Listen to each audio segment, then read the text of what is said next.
When I play our game and then talk, I'm trying, Jennifer.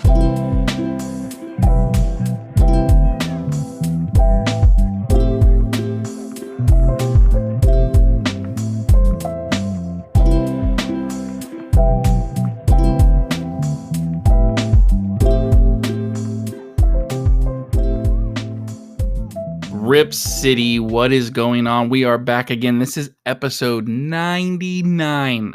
We're almost to triple digits. We're almost to 100, but we're here at episode 99. And you know what? This is going to be a good episode. This is going to be a fun one.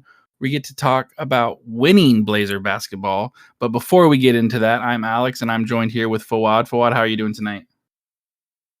I'm doing good. It's been a very, very, very busy week for me, but I'm glad to be here, talk about some Blazer basketball. I've been able to make time to watch the last few games, so I was fortunate enough to see some great basketball. But anyways, I'm happy to be here. Happy to talk Blazers as always.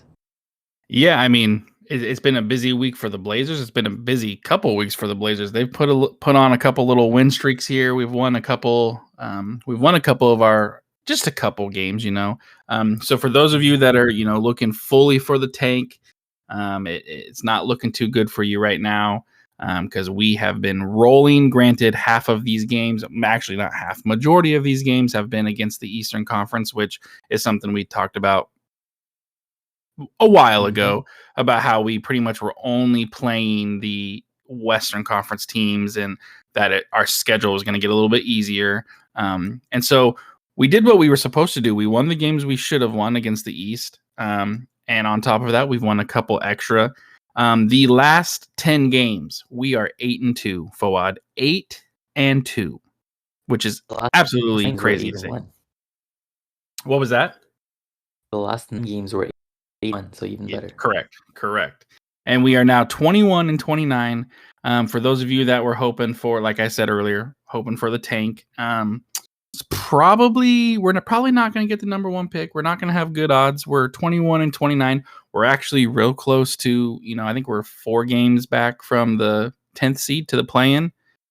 So that's more obtainable at this point than getting the number one pick. So I think that's kind of what we have to shift our focus to. But let's talk about this, Fawad. Let's talk about these last couple games. Really quickly, 8-11 are tied, so we're really 4.5 back of 8th seed, not just 10. Oh, that's true. I didn't even look at that. Yeah, you're correct. Sacramento, Phoenix, and Golden State all with a record of 25-24, and here we are sitting 21-29. But let's talk about this real quick. Let's talk a little bit. Let's look here. So let me count here. We got 1, 2, 3, 4, 5, 6, 7, 8, 9. So we're gonna go with the last 9 games. The Bulls we won. The Heat we won. The Magic we won. The Hornets we won. We lost to the Thunder, but it was a fairly close game. It was a fun game. Everyone that was watching watched the Bucks game. We beat the Bucks. We beat the Magic again, and then back-to-back beating the Suns. This last game last night was a very fun game, very enjoyable game. Went to overtime. So Fawad, out of all those games, was there any game that really stuck out to you that you really wanted to talk about? I mean, it could be recent. Last night, which was the second game, was really fun. Except for like the last, minute and a half or something like that. But yes, the majority of that game was really fun. Aiden had one of the best games he's had as a Blazer. I actually think I haven't checked yesterday's series, but when I checked last night, I think it was his highest score he's had all season too. Then the Magic one really fun as well. Yeah, I would say either the Magic or the second Suns. Yeah, I mean, both Magic games, obviously Magic are kind of struggling right now. They've got a lot of injuries. Their offense definitely isn't where it's been for most of the year. Both games, we held them under 100 points. The first matchup, we held them to 79 points, which is pretty crazy. But like you said, not only did DeAndre Ayton have an absolute killer game last night, he in the scoring department, he also had 20 rebounds. I mean, I don't know if that's his career high in rebounds, but like those were like big rebounds. That's a big rebound game for him. And he made some crucial rebounds at the end of the game. There was a couple Did you watch that game for a while? Let's talk about this game real I quick. did, yeah. Okay. So I had one issue. I had one glaring issue with this game. And I honestly don't know what was going on. I don't know the thought process behind this. So I kind of want to talk with this about you and see what you think. For those of you that were watching in the fourth quarter, honestly, for a lot of the game, but mainly in the fourth quarter, the Phoenix Suns went to this one play that I'm pretty sure they just called it Ant. I'm pretty sure that's the play they called. And all it was Simons would be guarding the ball handler. Kevin Durant would come up Mhm. and set a screen on Simons at the top of the key. Simons would switch onto Durant, and Durant would then get the ball. And then if we double team Durant because Simons can't play defense on him, it led to wide open threes. And if we didn't double team Durant, Durant was just scoring easily over Simons. Mhm. So here's my problem with this, right? It's a close game. It's happening every single possession. It was literally every single possession. Simons wasn't even having a good game to justify leaving him in to okay, if he's scoring on the offensive end, sure, then I could see maybe you justify leaving him in. But he was not scoring on the offensive end either. So it's like, Mhm. what were we leaving him in for? Like, I'm not saying Scoot's that much better of a defender, but he's a lot longer than Simons, and he can at least hold himself a little bit better than Simons can. So my question to you is like, what do you think the thought process was by Billups? Like, why he kept just leaving them in and it just happening over and over, and that was really the reason why the Suns even came back on us. Yeah, that was really frustrating. I think the coach does that a lot, where he leaves his veteran too long. He trusts him a little bit too much. Um, like you said, if he was scoring, that's one thing. I think he might have had a couple baskets, but generally it wasn't one of his best games at all. So it was really frustrating. Uh, if it happens a couple times, like sure, but then every single time, like you knew exactly what was coming. They got to swing on Ant, Katie scoring on Ant every single time. So that was really annoying. What actually even me off even more was there were times where Katie didn't have the ball, but the switch was still there. Like you had an Mm-hmm. opportunity to switch back. They weren't doing that either. Like Jeremy Grant was playing so good on Katie the few possessions that he got. Um, so on defense, we should have been doing everything we could to get to like reverse that switch. If Katie's passing the ball off, we should be switching back right away. So that was really annoying. Um, but like honestly, Ant's not gonna be able to do much on Katie no matter what. Mm-hmm.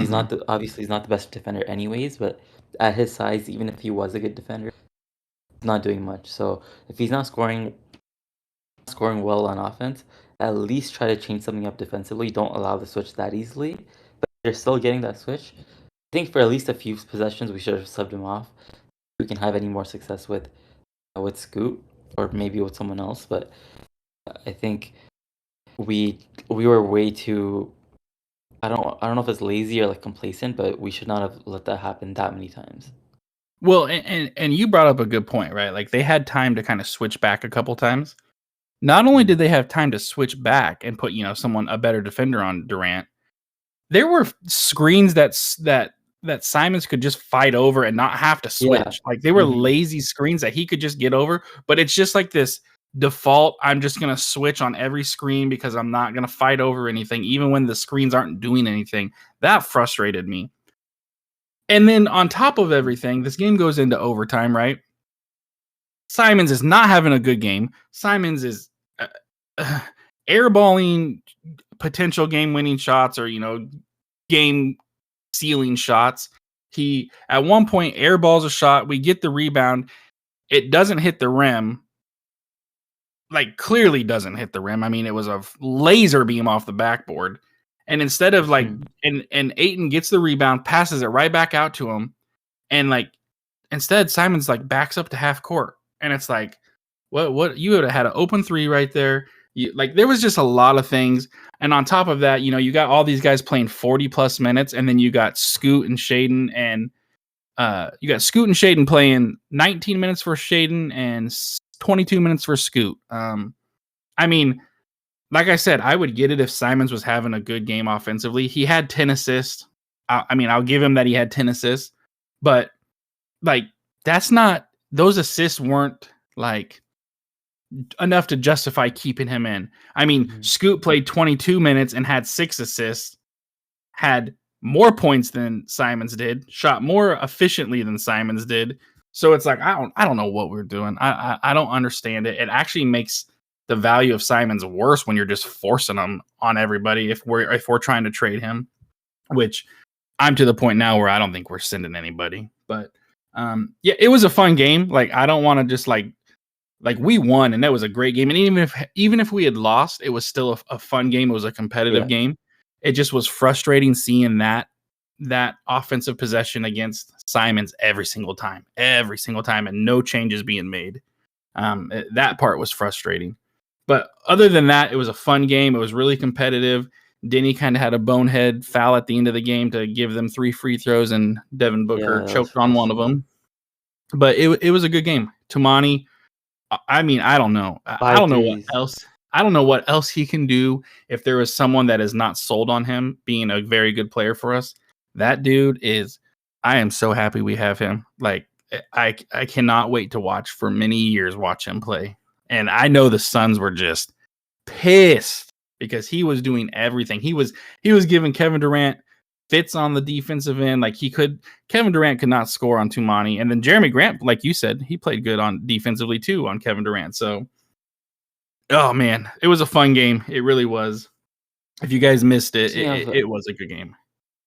speaking of Tamani, I'm kind of gonna go on a little not engine, but sidetrack a little bit. I don't know if you saw, but the Rising Stars draft happened today, and Tumani was named a replacement earlier last week, I think. Yes. Scoot and Tumani are on the same team. That'll be really fun on Friday night of All Star Weekend. Tumani and Scoot are gonna be on the same team with that new format they've been doing. For Rising Stars, they've been doing for a couple years now, I think, Yeah. Yeah. where you have the teams, and this year the winning team is gonna be playing in the All Star game as well.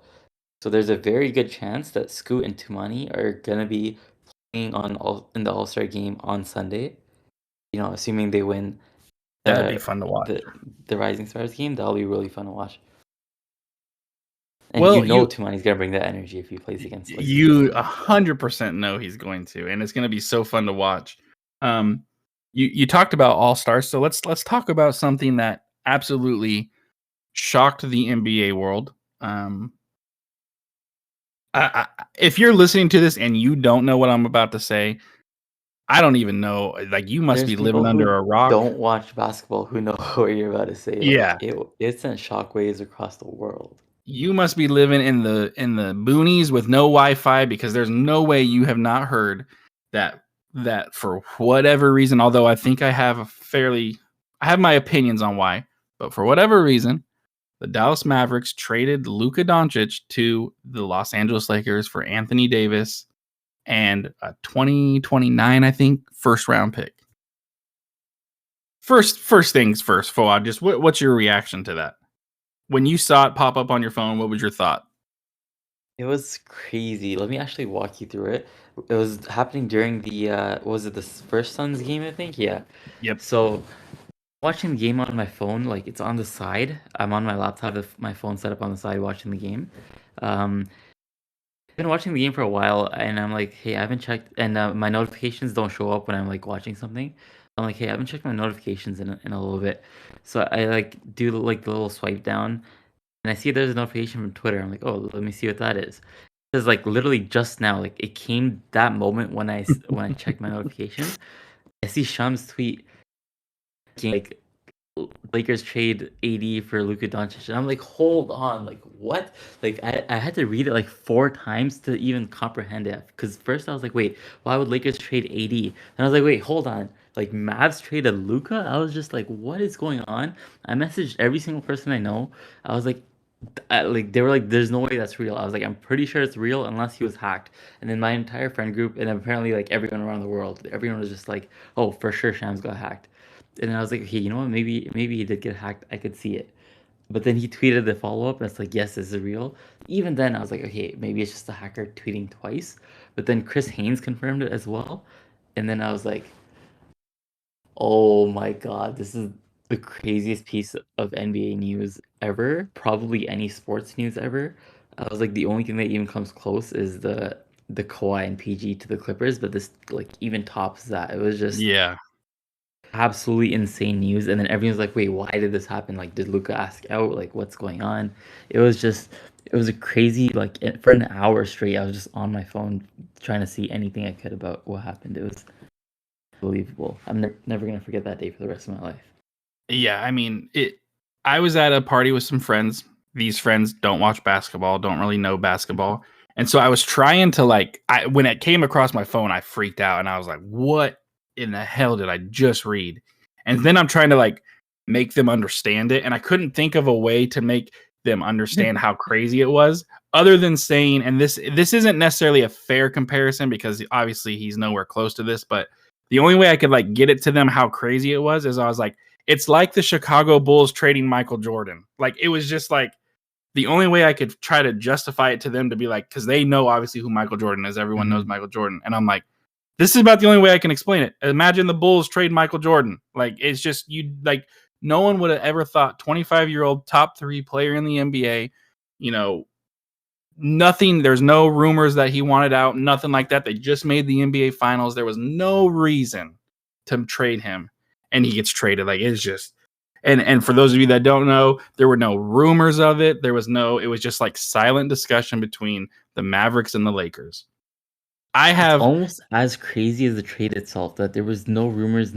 nothing, and then it turns out he didn't even shop with any other teams. It was just unbelievable.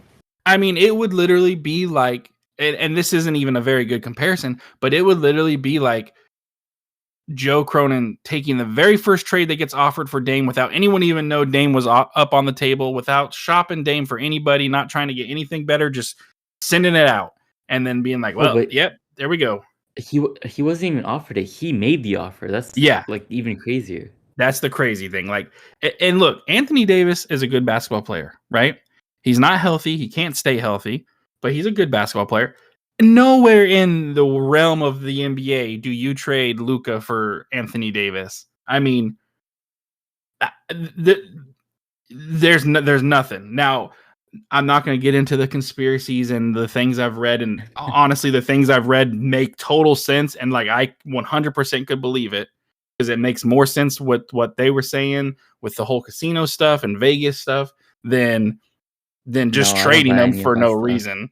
But it's mind blowing. It is absolutely mind blowing. I cannot believe it even happened, and I'm curious if Mark Cuban was still the owner of the Mavericks, like the main owner, if that would have No, he's happened. the minority owner now.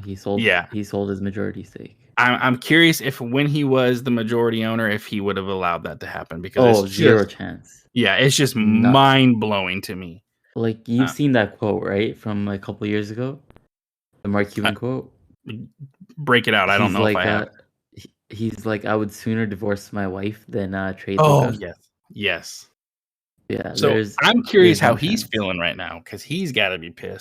I saw a quote today. I don't remember exactly what it was, but he was just basically a no comment, but you could tell he was pissed. I And don't remember then exactly what the quote was. And then on top of that, you have the GM trying to explain it. You have Jason Kidd sitting next to him who looks like he looks like he was just yelled at in the hallway right before he walked out into that press conference and was just blank stare, staring off, just shaking his head. Like there was just nothing there. You have the team themselves. I just saw this alert today, literally saying we're willing to refund season ticket people. Like that's crazy. The Mavs It's said just that? the Mavs are willing to I don't know, I didn't read into it, but it said they are willing to refund people their season tickets. I don't know if you have to be That's a cool. certain amount of time you've been a season ticket holder. I don't know any of that. I just saw that pop up. So I mean, it's madness. It is absolute madness. Once again, the Lakers are now getting an NBA player that's going to be a star for them for the next 7+ Why does it have to years. be the Lakers of all teams? And that's another I thing. just You're sending him to another Western Conference team. There's so many factors as to why this trade is crazy. It's just like countless things. Luka, it's AD, it's the Lakers, it's oh my god. And It's as the I drop my suddenness of phone, we it. have Aiton fighting with some Pacers right now. That's Uh-huh. why you hear that loud noise if you heard that. Looks like Andrew Nemrod. But yeah, I mean, it's just madness. No one will probably ever understand it. Like I mean, Luka didn't understand it. Anthony Davis didn't understand it. None of them knew. LeBron didn't know. Who know? LeBron's been known to lie about things, but he claims he didn't know, and I kind of believe it. I mean, if the two players involved in the trade didn't know, then I kind of also could believe he wouldn't know either. So craziness. I mean, that got the whole trade started, and not much has happened. Um, like I said a little bit earlier, I am kind of leaning to the side that we're not going to trade anybody at this point. Um, I just at this point, if it hasn't happened, I don't feel like Orlando's going to get desperate and want Simon. So I just kind of feel like we're kind of stuck here with these guys, and maybe the offseason or the famous we run it back again next year. So what's your thoughts, Fuad? Like I said this with Keith, I just want one of them to be traded. One of Grant, Simons, and Aiden.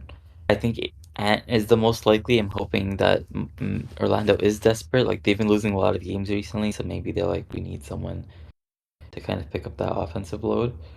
Um, but I don't think that Aiden would be traded.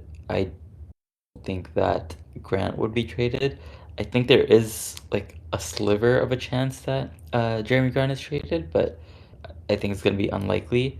And I don't think anyone outside of Orlando would probably be interested in Ant either. So not super optimistic about Thursday, but like I'm hoping that one of them is traded, but I'm like honestly 50-50 right now. Yeah, and the only rumor I have heard since all of this went down is that the Lakers are still interested in Robert Williams. Um, uh, Speaking of Robert Williams, I think the last few games he was healthy but not playing, right? Or was yep. he injured? I think he was healthy and he was not playing, but he's playing today. So that made me think that maybe we officially, shut down any talks we couldn't get first for him, and we're happy keeping him. So they're playing him now because they've decided that we're keeping him for the rest of the season. Yeah, That's and my in that's my all theory. I don't honesty, know. and I think you may be right. And in all honesty, I'm fine with keeping him. Like if we could have Oh, I'm got more than something happy for keeping him, him.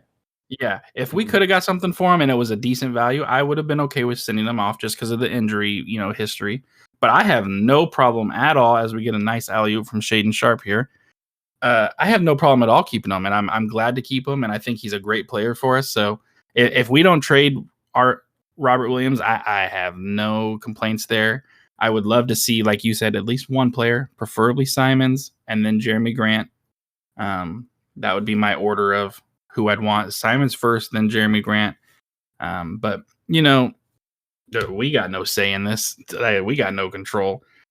It'll be interesting to see. I hope Orlando gets desperate because I agree too. I don't think there's any other team that's really looking at Simons as something they need. So yeah, I don't know. But one other thing I wanted to talk about, I want to give some flowers to him. Denny is just playing absolutely just this stretch of games, not even these last 10 games, just kind of the last Whole for a season, while honestly. now. He's playing so good. Like this is why we went after him. This is why we gave up what we gave up to get him. Denny is just an absolute beast. The players love him. Like they talk about him all the time. He's one of those players where he's very vocal, and that's what you need on a young team is you need someone that's vocal and is willing to hold people to a higher standard. So Denny, 10 out of 10. I'm so glad he's on our team. He does a little bit of everything. Like there's not anything he can't. I love that he will push the pace. He will take it right into these players' chests, draw fouls, get them in foul trouble. Like that to me is just as good as him being able to hit a three or pull up and hit a two. Like creating fouls, getting to the free throw line. I love it. I can't even complain about anything Denny does. Yeah, I'm happy to issue a formal apology. The thing in the off season at the early start of the year, Like, I've never really been a Denny fan, and I don't think he's gonna be that great for us. Um, the first like few weeks he wasn't the best. He was like all right, but since let's say December, he's been amazing. Almost definitely our best player, and I'm very glad that we have him and that he'll be a Blazer for hopefully quite a while. So I am sorry that I doubted him, but I'm very excited that he is a Blazer. And Well, Tumani just caught another lob. and to be fair, Nice. like your thoughts on that were justified because it was ugly start. Yeah, I just saw that lob too. It was an ugly start, and so like when people were like just right off the bat kind of leery of him, I get it. Like I get it, but yeah, it's like a totally different player what we've had these last couple months. I mean, this dude is just he's everything that we need. So I'm so glad we got him. And honestly, I'm gonna be honest with you. We give Joe Cronin some, we've given him some flack sometimes. He's not done a terrible job. I mean, he really hasn't with what he's been given and what he's been the hand he's been dealt. I mean, the trade for Dame may not have been like the greatest when you look at it on paper. Like you may not be like, oh, I'm so excited for this. But then you think about it. We got Tumani. We got some draft picks. We got DeAndre Ayton. Like you look at the Luka trade here. I mean, they got Anthony Davis, who's I think 32, and a 2029 first round pick that I'm going to guess Luka's still going to be there in 2029, which means the Lakers are still going to be a very good team. They're going to be a free agent destination. They're going to be a good team. So that pick probably isn't going to be that great. Where our picks that we got from Milwaukee, probably around the time that those start coming around, they're not going to be that great of a team. I don't know. I don't want to say nothing, but I'm I don't know how to feel about Joe Cronin. I feel like he's done a decent job. He hasn't done a great job, and he hasn't done like a horrible job. But some I guess what's going to happen, what's going to really matter is with Chauncey Billups. What's going to happen with that? There's some people that are already like talking like, oh, well, we should extend him after this little stretch, and we're forgetting the other 4 years we've dealt with in the beginning of this year. So let's pump the brakes on that. But I don't want to get into all that. We wanted to keep this a little bit short. Is there anything else you wanted to talk about, Fawad? Not really, but we are now up 14 points on the Pacers, who might have an okay record, but they're also 8-2 in the last 10. They're one of the hottest teams in the league after us. We're still beating them by double digits. It's still only the third quarter, so I don't want to speak too soon, but it's very exciting that we're about to be 9-1 in our last 10. Yeah, I mean, we're The playing winning great against a good basketball. team. Mhm. Like even when we were playing the Eastern Conference teams, like we were playing good basketball. It wasn't like it was close games and we were just eking them out. Like we played good basketball. Yeah. Yeah, and actually you talked about it earlier, but I just want to repeat it again. We said this way back, I don't know, in November maybe, that the way we were playing, it was really good. It was just we were playing a lot more mhm. difficult teams and we were losing by a couple of points. Obviously, every few weeks there was a really bad blowout, but generally, I thought we were playing pretty good against really difficult teams. We were like, when January hits, we're going to be playing a lot of teams in the Eastern Conference. And look at that. January came, playing East teams. Even the West teams that we're playing are not great. We are now hopefully going to be 9-1 in our last 10. So yeah, I it's good to see that our play has been pretty consistent. It's not just a hot stretch, in my opinion. Yeah, and not only is it, good to get these wins, but it's building confidence, it's building Mm-hmm. winning habits. It's teaching these younger guys how to win these games even when it's against lower tier teams. And then when you go into these better teams that you're going up against, you have that confidence. You kind of have a little familiarity with winning. And these games now may be a lot closer, may teeter in our favor at some points. And I will say this, something that Billups said that I actually really, really like and appreciate that he said, and I think I actually heard it on the broadcast today, is he wants our team to be one of those teams where teams hate to play us. Not necessarily because we're like such a great team and they're afraid they're going to lose, but it's like one of those like, oh, damn, we got to play the Blazers now. Like this, they're a young team. They're physical. They can make runs on us. Like we got to play them now, and I love that. I think that's a great mindset to have. So props to Billups on that one, and honestly, props to Billups minus the Anthony thing last night. Like for the most part, he's made some pretty good decisions. I would still love to see Sharp and Scoot more, but I mean, for the most part, I can't complain. We've been playing good basketball, playing competitive basketball, so I'm not going to complain about that. Yeah, I agree. So we're going to wrap this up, but before we wrap this up, I wanted to put this out here, something that we've been thinking about doing, and I kind of took the jump and did it.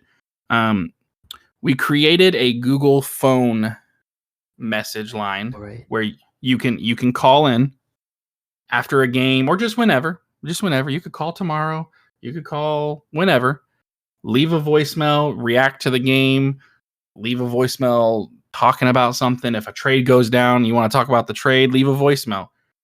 We get those. We're going to put them on the podcast. We're going to discuss them. We're going to talk about them. So I'm going to give you the number. I tried to get a number that was super, super simple. This was one of the closest ones I could get. So it's 541-900-6133. I'm going to put it out a couple places so we have it. But just give it a call. Leave a voicemail. We'll put it on the podcast. We'll talk about it. And that number, one more time, is 541-900-6133. It's just going to ring and go straight to a voicemail. Just leave a voicemail, and that's all you got to do. You're good after that. I don't have anything else, Fawad. Do you have anything else? Nope, I'm good. All right. We are going to wrap this up. This is episode 99. Next episode is episode 100. I'm hoping to have some kind of special stuff going on. We're going to try to work on some stuff. So hopefully episode 100 is going to be a fun one. We're going to hopefully be able to talk about some kind of trade that we made. But, I mean, that remains to be seen. So until next time, thank you guys for listening. And as always, Rip City, baby.